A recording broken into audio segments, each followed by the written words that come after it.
Satu, kalau punya penyakit asam lambung itu pola pikir nomor satu yang paling penting. Kalau kita jaga pola makan, pola hidup, tidur 8 jam. Tapi kalau pikiran kita masih cemas terus, percuma teman-teman. Nanti asam lambung juga nyemprot terus, kan lama itu sembuhnya. Ini kalau dulu saya masih punya anxiety ya, pasti ini kalau lihat semak-semak gini nanti takut ada ular, takut gimana.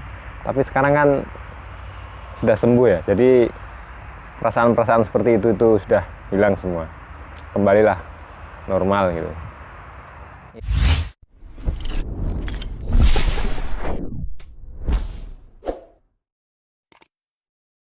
Assalamualaikum teman-teman, gimana kabarnya hari ini? Saya doakan setiap hari semakin sehat ya.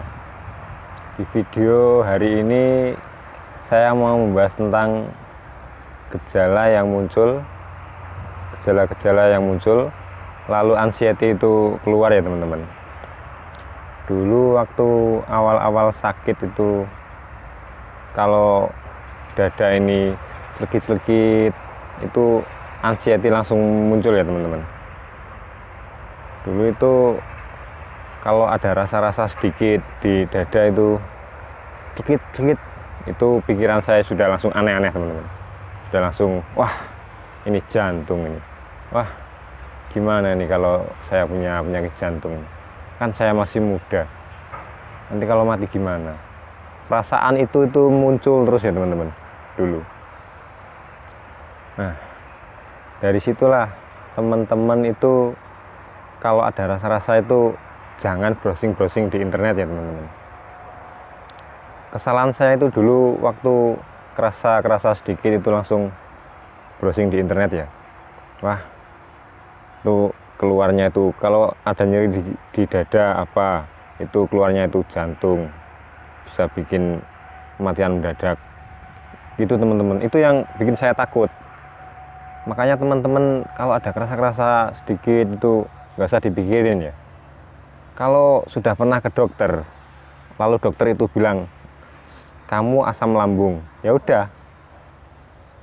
Cara penanganannya asam lambung itu gimana? Jaga pola makan, sama tidur 8 jam. Udah itu turutin dokter itu teman-teman. Nggak usah mikir yang penyakit yang jantung lah. Nanti kalau berhenti mendadak gimana? Nggak usah teman-teman. Kalau dokter sudah bilang asam lambung, ya udah asam lambung fokus, nggak usah mikir penyakit yang aneh. Itu dulu.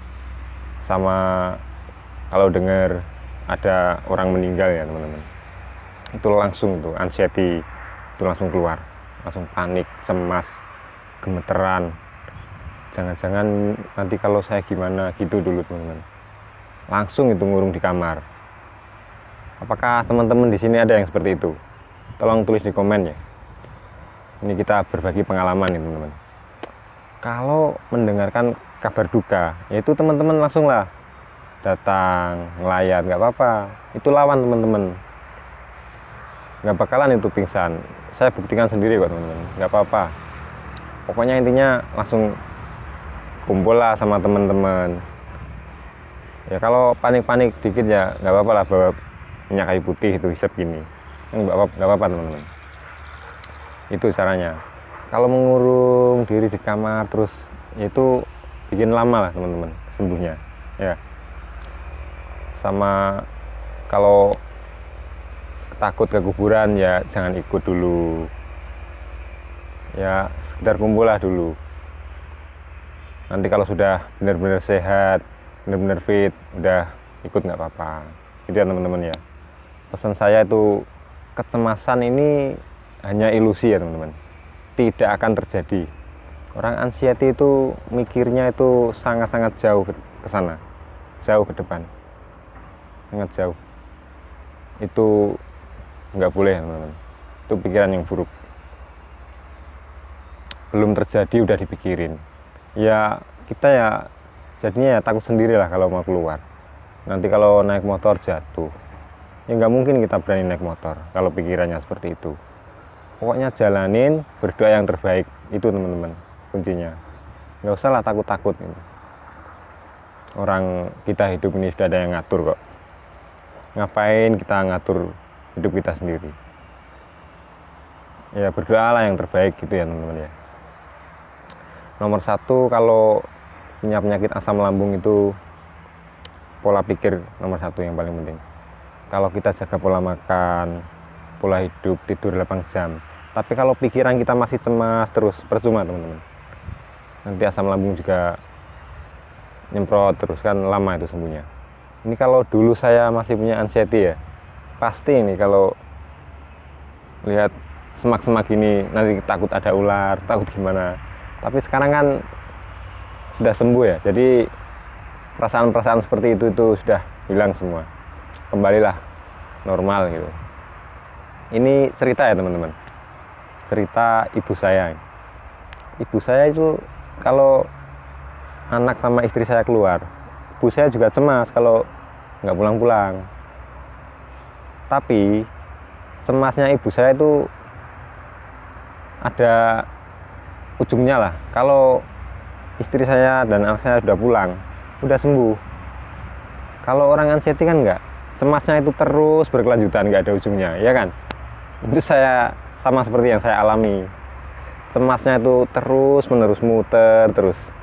Itulah yang bikin kita capek, bikin kita gemeteran, karena kita cemas itu sangat menguras tenaga ya teman-teman, sangat menguras tenaga. Jadi ayolah kita belajar santai ya, belajar santai mulai dari sekarang. Simple teman-teman, santai, cepat sekali sembuhnya kita kalau santai. Nanti hormon-hormon kebahagiaan itu akan muncul lah kalau kita santai. Kalau kita cemas terus ya lama itu, bikin lama teman-teman sembuhnya. Ini manas-manas itu, ini demi kalian nih. Saya bikin videonya itu di belakang tempat kerja saya di sana. Mumpung suasananya cerah ini, bikin video. Ini demi kalian teman-teman. Memberi semangat lah buat kalian itu biar cepat sembuh. Biar nggak cemas, resah, gelisah terus ya teman-teman. Karena aku dulu mengalami, kalau mendengar motivasi dari orang yang pernah mengalami asam lambung kecemasan, itu saya gampang sekali masuknya teman-teman. Seperti Kang Rohimat itu, saya ikutin terus. Ini kan sekarang juga saya sembuh, makanya ini saya share ini ke teman-teman biar teman-teman itu semakin semangat menjalani hidup, semakin fokus lah untuk kesembuhan. Karena kita kan manusia normal kan ingin kerja kan ya. Kalau anxiety kan buru-buru kerja, keluar rumah saya takut. Sama seperti saya, bertahun-tahun saya alami. Video kali ini segini dulu ya teman-teman. Intinya kalau ada kerasa-kerasa sedikit, nggak usah dirasakan lah teman-teman. Belajar menjadi manusia normal. Kalau gemeteran ya makan lah, minum air hangat lah kalau orang asam lambung, biar nggak dingin tubuhnya. Video kali ini segini dulu ya teman-teman. Assalamualaikum warahmatullahi wabarakatuh.